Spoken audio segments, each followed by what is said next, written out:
Gamble, and I'm here with my friend Charlie Coon for another episode of Clarksville's Conversation, where we introduce you to your neighbors, people in Clarksville, and kind of tell you their story and let you get to know them a little better. And Charlie, you and this fella have been friends for a while, haven't you? Well, I've known Bobby Keel. I'm not sure when we met. It might have been in the, seems like it might have been the early 90s when Old Mayor's Music up on 2nd Street. But Bobby, he's well known in our area. Singer, songwriter extraordinaire, I would say, and he's got quite a resume on music. But you know, it'd be cool just kind of find out his background and how he got where he is. So, welcome, Bobby. Good to see you. Glad to be here, Charlie. Absolutely. Thanks for having me. Hey, it's a pleasure to meet you. I think this is my first time getting to meet let's you. not let it be the last. I agree with you. I'm in for that. Shoot, yeah. I mean, you know, I remember. Golly, you were running around with Confederate Railroad, and you probably still are. But they came to town and played a bunch of shows, and I know Bobby was involved with them. Seems like, didn't they do one of your songs? They did, several of them. They recorded a song that I wrote, David Allen Coe originally recorded, called Need a Little Time Off for Bad Behavior. And then Confederate Railroad, Confederate Railroad cut it in 91 on their first album, wound up selling about 3 million records. Yeah. That's interesting. That was pretty cool. Mm-hmm. Then they went on. That's way cool. Then they recorded a couple other my songs too through the years. I don't know how many, a few. How many songs have you had recorded through the years? You know the number? I have no earthly idea. It's a lot though, isn't it? I've had probably 100 cuts. Okay. A lot of them on the same song. That's, you know, some of these songs are the gift that keeps giving. I wrote Whiskey on Ice and Women on Fire for Hank. And he put it out in 81, and then through the years it had a life extended. Confederate Railroad cut it as well on one of their albums. Travis Tritt just put it on a new album last year. Interesting. And then there's a guy out in Texas, there's a band called Whiskey Myers that's really up and coming. They just opened for the Stones on their last tour. They did a couple of my songs. Wow. And there's been others, you know, of course. Yeah. Tammy Wynette recorded some of my stuff, and Mo Bandy and Joe Stampley, and golly, Johnny Rodriguez. I just don't know all of them. I can't remember. That's quite the career, though. So let's back up just a little bit, because I jumped right into the Confederate Railroad piece.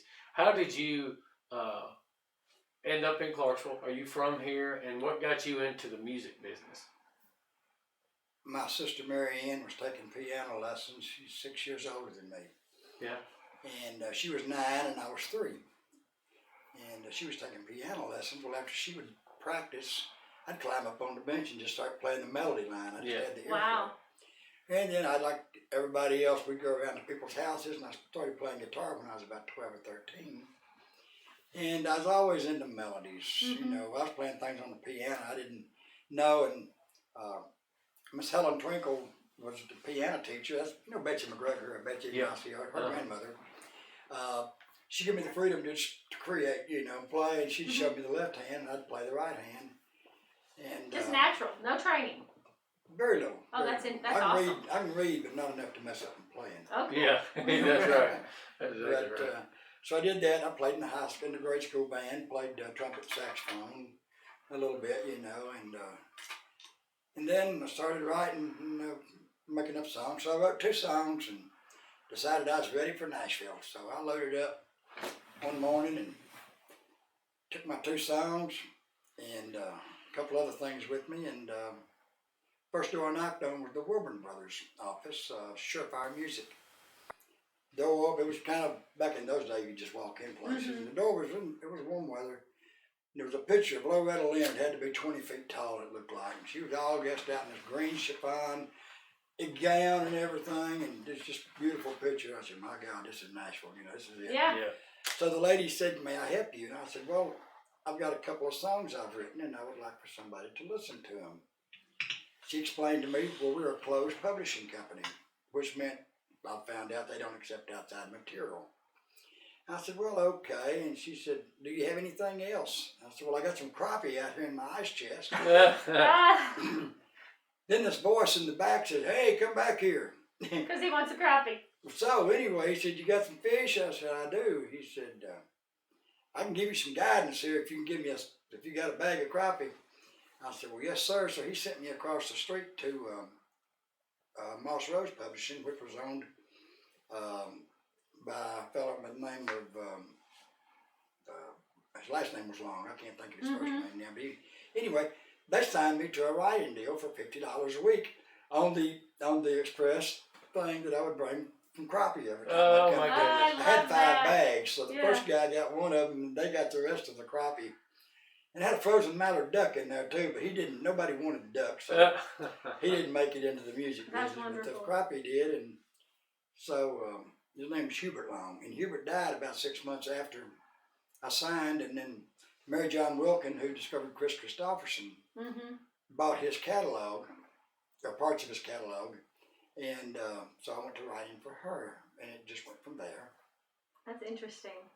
It really would, yes. So I was always curious if it was the songwriting or the fishing. Probably both. Probably both. The fish got you in, the songwriting kept you in. Well, absolutely. Yes, the fish got the door open for me. So yeah, I've seen Bobby in a lot of different local bands. I would call it Ballistic Pintos and others. So have you had, I hate to put you on the spot like this, but a favorite band you were in? Pintos. It was? Absolutely. We had fun. When Wayne Brown got killed in a car wreck in 2007, it just kind of, it kind of killed the band, He was such a great presence for the band. Big old boy, long curly hair, and played mandolin. Played little old mandolin. Just sang, just had the biggest voice. And so, without a doubt, the Pintos. We had fun. We opened shows around the country for folks, and Eddie Van Halen's company helped us distribute our album that we put out, and it was just without a doubt, Yeah. I mean, I've toured with a lot of bands. I've on the road with Molly Hatchet, Blackfoot, Skinner, and a bunch of other, folks through a lot of country acts, Hank and Co. But Pintos was the thing. I'm sure there are a ton of stories in a lot of those touring too. I guarantee there's a lot of good stories in there. So, talk to us and our viewers, like the process when you're getting ready to write a song. How do you come up with the ideas? Does it come naturally to you? I don't. You don't? I don't come up with anything. It just comes to me. It just comes to you. I just feel like I'm a conduit. That's good. That's why you're good at it. Never get in the way of a good idea. If an idea comes to you, don't just grab your pen and start writing. Just wait for a second and see what comes up behind it. If that comes to you, maybe just wait a second. And there's 3 things. The number 1 method to writing a song is the KISS method. You understand the KISS method? No, I don't. Keep it simple, stupid. Okay, I do know that method. Don't get above your shoelaces, And I always try to, as soon as I get the idea and I can do a storyboard, and I always try to write the last verse first. Okay, that's interesting. That way you determine your destination. It's like if you get in your car and take off out here, you haven't determined where you're going. You'll drive all over the place, but if you determine your destination, then you can get to it real quick, I get that. That's clever. Do you have a song that's like a favorite to you that you've written over the years? It's like choosing your favorite child. Well, tell us some of your favorites and how you came to those. Some of my favorite songs have never been recorded. I've got one called As Beautiful As You that I wrote 25 years ago. And it's an homage to all of my favorite painters. One of the more recent things that I've written, Lee Shelton and I wrote. And she had this great idea, and we got together and wrote it. It's called Stories. Stories? Stories, yeah. Stories, okay. It's about, reminiscing, growing up, and then looking back after you're grown. And well, everybody can relate to that, too. Everybody can relate to that. It says, I want to tell you a story my daddy used to say about driving down to Nashville on 41A before all the houses were shiny and new. A long time before there ever was you. And it just goes on. I really like this song a lot. And I've written several things for the Alamo down there. I won an award a couple of years ago, the President's Award for the American Cowboy Association. I didn't go, but they hold it in Oklahoma City, and that's something you don't want to sit on. Don't think about this tall, it's got a sharp point on it. But those things that a lot of people won't hear, unless they're in in that vein. But I've written gospel things that I'm really crazy about. I have a song called "Watching His Son Going Down." It's about substance abuse. Yeah. And it's been Greg Allman did a version of it. And then a country singer Jeff Bates did a version of it. And but it's been used in rehab centers all over the country, and I get calls once a month from somebody It's helped them. That you know what, I listened to that song for 6 months while I was in rehab, or what have you, and so that's got to make it a favorite, Right. If you're doing something to, give somebody something, that they can cling to. Where do you get the most satisfaction out of a song? The song itself, or the effect that it has on other people? Oh, the effect that it has on, the effect that it has on other people. Of course,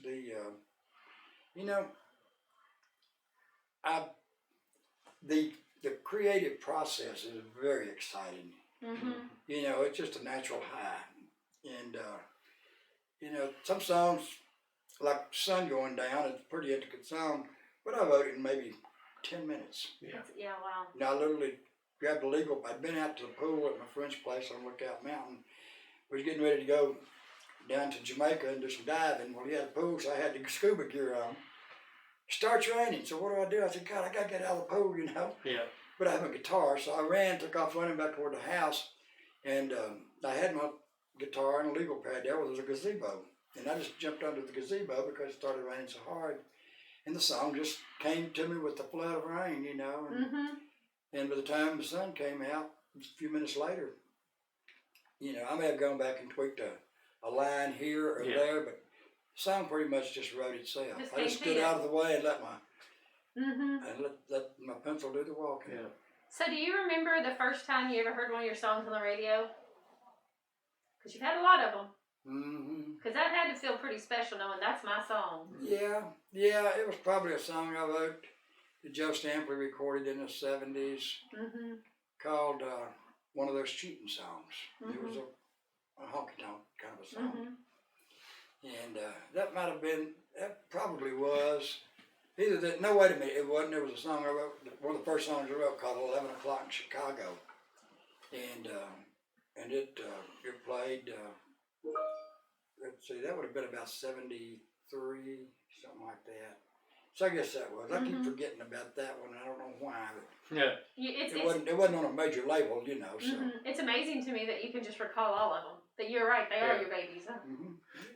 So there's a saying. I'm sure I don't know where I heard it, but how much truth is there in the saying 3 chords in the truth? Because it seems like I've heard that growing up. Harlan Howard actually is the one that's credited with saying that. Of course, Harlan, great Hall of Fame writer. That was, he's attributed that. I don't know if he was the first one to say it, but he's the one that put it on all his T-shirts. Yeah. And what does it mean? I don't know what it means. 3 chords, you got just like 3 chords, G, C, and D. Okay. C, F, and G, or whatever you're in. And the truth is the lyrics. All right, I got you. George Jones says, if you want to be happy, listen to the melody. If you want to be awoken, listen to the lyrics. That makes sense. So, but it's got to be a marriage between the melody and the lyrics, so it just doesn't work. Doesn't work. Gel. It's pretty cool the whole songwriting. Hearing someone talk about constructing a song and what it means and how it gets to where it's going. I've always been fascinated by that. It's like taking something that didn't exist and creating something that's going to be out there forever. Yeah, and especially in the way the world is now, It's a beautiful legacy to leave. I can go on YouTube and punch in, say, Whiskey on Ice or Time Off for Bad Behavior, and there's all kind of people sitting in their living room making their own home videos and stuff.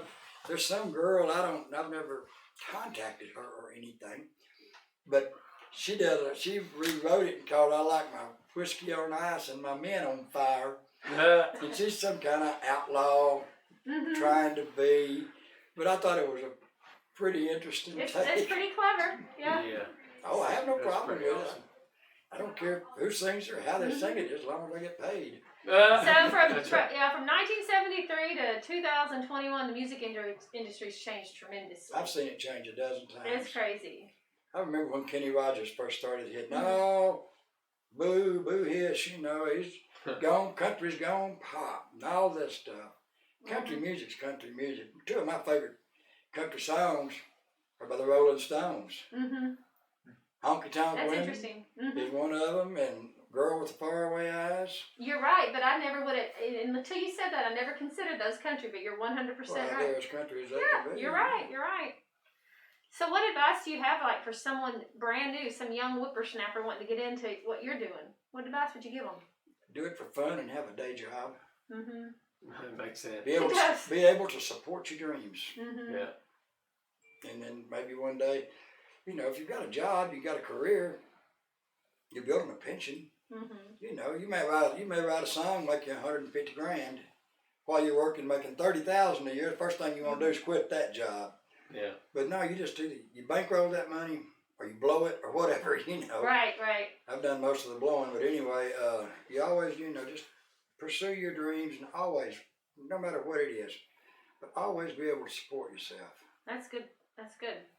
You know, whether it's writing or painting or Whatever. You know, whatever, yeah. Mm-hmm. Driving race cars, which I'm not really a race car fan. Mm-hmm. But, you know. Yeah. You gotta be able to support yourself. Wow. So, Bobby, it was really a pleasure meeting you, and we could probably sit here and do 3 or 4 podcasts because you got so many different stories. Is there any, like, one story you want to share with us before we close? Or anything you want to share? I want everybody to be safe, take care of themselves, love everybody. Yeah. That's good advice. Don't get bogged. Don't let people suck you down holes in politics or things that you have no control over. And have fun with life, and wear a mask. Mm-hmm. And let's get through COVID. Amen. Yes, amen. And you be you. You do you, and it's okay. What was it Oscar Wilde said? Mm-hmm. You can only be yourself. Everyone else is already taken. Yeah, Yeah. that's fine. That's true too. Yeah. Yeah. You know what he said on his deathbed? What? Either me or the wallpaper's got to go. Well, thank you for joining us today. I hope you'll come back, and kind of share some updates with us. Well, thank you for having me. I've really enjoyed it. Good to Appreciate see you, it. Bobby. Yes, sir. I'm gonna have to right-hand it or however we do Whatever it. you want to do here. So, thank you. Thanks, Bobby. Good.